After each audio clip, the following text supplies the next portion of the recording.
구독, 좋아요, 알림 설정, 댓글까지 부탁드리겠습니다. 이번에 건설업계가 PF로 곡소리 난다, 이런 이야기들이 계속 나오고 있습니다. 실질적으로 이번 PF 정책은 솔직히 말씀드려서요, 강력하다? 아니고요, 여러가지 터질 것들에 대해서 대비하고 지원하겠다는 정책입니다. 그러니까 정책 중에서 중요한 거 두 가지만 생각해 보면요, 첫 번째 뭐예요? 5조 지원하겠다, 금융권에서. 그리고 요거를 매주 회의에서 더 늘려가겠다. 두 번째는 뭐예요? 3가지였던 기준을 4가지로 늘려서 좀 더 촘촘하게 대비를 하겠다. 그래서 실질적으로 새로 생겼죠, 부실 우려라는 등급이. 근데 이것에 대해서 저희가 뭐라고 말씀드렸어요?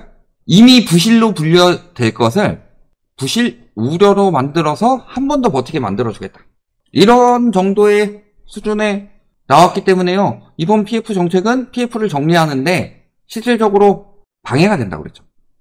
오히려 빨리 정리하고 빨리 리스크를 없애버려야지 더 크게 터질 걸 막는다.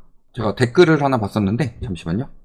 댓글에서 말씀하시는 게 뭐냐, 얼마 전에 피부 낭종 수술을 하셨는데 이게 고름 터지기 전에 갔으면 한 3cm만 째도 됐었는데, 이거를 고름 터지고 뒤늦게 갔더니 6에서 7cm 정도까지 째야 된다. 이런 것처럼 지금 우리나라 PF 상황이 딱 이런 상황이에요. 근데 이렇게 도와주는 정책이 발표됐음에도 불구하고 뭐라고 한다? 만기 연장 4회 넘기면 부실 낙인이 찍히니까 이거 안 돼요. 건설업계 PF 평가 기준에 따라서 아우성이다. 이미 부실로 넘어갈 것이 부실 우려라고 해가지고 어떻게든 경공매로 버티게 해주겠다, 이런 건데 얼마나 더 바라는 거냐. 옷가게라고 생각을 해봅시다. 잘 되는 곳들은 잘 돼요. 근데 어떤 곳들은 어떻게 해요? 결국에는 안 팔리니까 사장님이 망했어요 하면서 떨이로 팔죠. 근데 그런 곳들이 내가 10,000원 주고 뛰어왔어요. 10,000원 주고 뛰어온 옷들을 10,000원은 무조건 더 받아야 되겠다, 내가 손해는 볼 수 없다, 여러가지 월세라든가 이자 비용이라든가 이런 것들 고려해가지고 12,000원은 받아야지 무조건 손해가 안 난다, 이런 식으로 사장님이 망했어요 했는데 10,000원에 떼온 옷을 12,000원에 계속 팔려고 해봐라. 팔려요? 아니죠. 그거 싸게 떨이로 막 5,000원, 6,000원에 팔잖아요. 왜 근데 건설사들은 그거 하면 안 돼요? 이미 부실 나가지고 일반 쓰레기로 버려야지. 오히려 쓰레기 봉투 비용을 내야 될 그런 옷들을 사장님이 망했어요 해가지고 팔 수 있는 기간 동안에 내가 만들어주겠다, 대신에 싸게 팔아라. 아, 왜 싸게 팔아야 돼요? 죽겠네요. 이렇게 징징대는 것밖에 더 돼요. 그래서 연착륙 방안에 이런 이야기를 하면서 계속 이야기를 하는 게 공급 생태계 붕괴. 왜 이 이야기를 하느냐, 너네가 우리 망하게 하면은 부동산 시장이 굉장히 문제가 될 것이다. 그러니까 공급 문제 생기지 않게 하기 위해서 너네가 우리를 살려야 된다.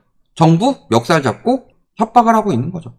그러면서 부동산 개발업계가 뭐라고 그랬다? 정부의 부동산 프로젝트 파이낸싱 시장 연착륙 방안에 대해서 현장을 도외시하고 합리성이 결여된 정책이라고 평가를 했다. 합리성을 어떻게 쳐줘야 돼요? 건설사들이 안 무너지도록 금융권 돈 빼다가 다 지원하면 이게 합리적인 거예요? 경공매가 3회 이상 유찰된 사업장에 대해서 부실 우려 등급을 부여한다. 경공매가 3회 이상 유찰됐다, 안 팔린다는 거 아니에요. 아파트 같은 경우 3회 유찰되면 어떻게 돼요? 예를 들어 10억짜리 아파트가 있다. 그럼 1회 유찰되면은 감정가가 10억일 때 8억, 2회 유찰되면 6.4억, 3회 유찰되면 얼마예요? 5.12억. 그럼 반값으로 이미 떨어져서 가치가 반값 이하로 떨어진 상황인데 이걸 가지고 지금 부실 우려했다고. 회사 가치가 반값 이하로 떨어진다고 생각해봅시다. 부실해요, 안 부실해요? 그리고 획일적이면 연쇄부도 가능성을 전혀 고려하지 않고 있다. 연쇄부도 가능성은 당연히 생길 수밖에 없죠. 왜? 구조 자체가 부실했습니다. 가장 부실한 게 뭐라고 그랬어요? 브릿지. 금융감독기관이 PF를 통제하고 브릿지 만기기간을 짧게 설정해 연장 때마다 수수료를 부과하는 등 연장 액수가 늘어난 것인데 횟수로 평가의 등급을 부과하는 것은 비합리적이다. 브릿지론이라는 것 자체가 딴 데서 어디서 하는데, 어느 나라에서 하는데, 왜 예전에 뭐 우리나라 규제책 이야기할 때는 해외에는 이렇게 하는데 우리나라는 왜 이렇게 규제책이 세요? 그러면서 뭐 외국이랑 비교하고 그런데 도대체 외국 어느 나라에서 브릿지론을 해요? 브릿지론 자체가 굉장히 위험한 사업이죠. 땅값의 대부분을 금융권에서 빌려주는 거예요. 그러니까 고작 그 정도의 땅값을 가지고 시작을 했는데 이게 못 갚아서 반토막이 났어요? 당연히 부실하죠. 브릿지론 할 때 땅값의 5에서 10%만 가지고 들어가는 곳들이 많다. 많은 곳은 저축은행 같은 경우는 예전에 저축은행 사태 터져서 조금 더 안전하게 만들었지만 그래도 여기 20%인데 3회 유찰됐으면 이미 50% 정도까지 가격이 떨어졌죠. 그럼 자기 돈 다 날아가고 은행 돈에서 이미 손실이 나고 있는 상황이기 때문에 이 정도 되면은 어떻게 돼야 돼요? 요건 당연히 이미 부실로 끝났어야 되는데 요걸 부실 우려로 해가지고 도와주겠다고 하니까 이걸 가지고 왜 그렇게 하냐? 브릿지는 왜 만기 설정 짧게 하냐? 어떻게든 진행할 수 있도록 도와줘야 되는 거 아니냐? 이러면서 이야기를 하고 있는 것일 뿐이고 지금도 보시면 어때요? 뭐 숲은 보지 못하고 나무 보는 좁은 시각의 정책이 아니라 숲을 더 제대로 봐야 되는 정책이다. 예전에요. 산불을 끄는 방법이 있습니다. 여기에 불이 났어요. 막 번져. 근데 지금처럼 뭐 소방 헬기가 있고 이런 게 아니에요. 여기 막 불이 번지고 있으면 어떻게 해요? 물을 막 끼얹어도 사람들이 열심히 물 부어서 물을 끼얹어요. 그러니까 여기까지 번지지 않게 하기 위해서 여기쯤에서 여기를 다 태워버리든 아니면 밀어버리든 합니다. 그러면은 냅뒀으면은 불이 여기까지 번져서 여기까지 번져갈 거였는데 여기서 다 태워버리니까 여기서까지만 타고 이만큼을 살릴 수 있게 만드는 거예요. 그렇다는 것은 지금 요만큼 부실한 것들을 날려버리지 않으면 건실한 곳들까지 연쇄부도가 번진다. 근데 요것도 태우지 않고 어떻게든 여기 살려라. 지금 이렇게 이야기를 하고 있는 것밖에 되지 않는다. 근데 지금 상황이 어때요? 지금 종합건설사 줄폐업 13년 만에 최고고 건설사 폐업도 10년 만에 최다다. 종합건설사만 187곳이 폐업을 했고 1에서 4월 동안 폐업 신고만 1284건이 나왔다. 이미 다 터지고 있었죠. 4월 위기설 저희가 계속 이야기를 했을 때 4월 위기설이 왜 안 터진지 알아요? 여기 4월 위기설 왜 안 터졌어? 이런 이야기 하는데 저희가 그때 분명히 말씀을 드렸습니다. 뭐라고 그랬어요? 4월 위기설 터지는 것을 정부가 발표를 미루고 있다. 그래서 원래 4월에 발표될 것들이 5월에 다 미뤄졌다. 근데 이미 터지고는 있다. 이게 드러나지 않았을 뿐이지. 그리고 지금 5월 위기설 나온 것도 결국엔 적용은 6월부터 하죠. 위기예요, 아니에요? 이미 저렇게 다 터질 것들을 기대하고 버티고 있었는데 생각보다 우리한테 혜택이 적다. 뭐 이 정도만 이야기를 하는 건데 실질적으로 말만 저렇게 하면서 그러면서 우리 터지면은 이렇게 돼. 지방에 상권 일자리 연쇄 충격돼. 건설사가 터지면 건설사를 먹여 살리는 나라가 무슨 의미가 있냐. 저희가 저번 시간에 중국 부동산 붕괴에 대해서 그런 이야기를 합니다. 비생산적인 부동산에 금융권 자금을 넣어서 금융권까지 위험하게 만들고 있다. 세계적으로 이렇게 분석을 하고 있는데 우리나라는 왜 그걸 계속 지속을 해야 되냐. 결국에는 건설사들이 이렇게 무너지는 이유는 간단합니다. 미분양 때문이죠. 미분양이 엄청나게 많은데 팔아야지 남는 거잖아요. 내가 아무리 요리를 기가 막히게 하더라도 누가 사 먹지 않으면은 낭비잖아요. 이거를 원금을 못 건지잖아요. 근데 미분양이 많이 늘어나니까 이렇게 생겨나는 일이죠. 그럼 미분양이 왜 많이 늘어났어요? 분양가 때문이죠. 분양가가 이렇게 계속 올라가기 때문에 나타나는 현상이죠. 그럼 분양가는 왜 올라가요? 원자재비가 많이 올라가니까 분양가가 올라간다고 하죠.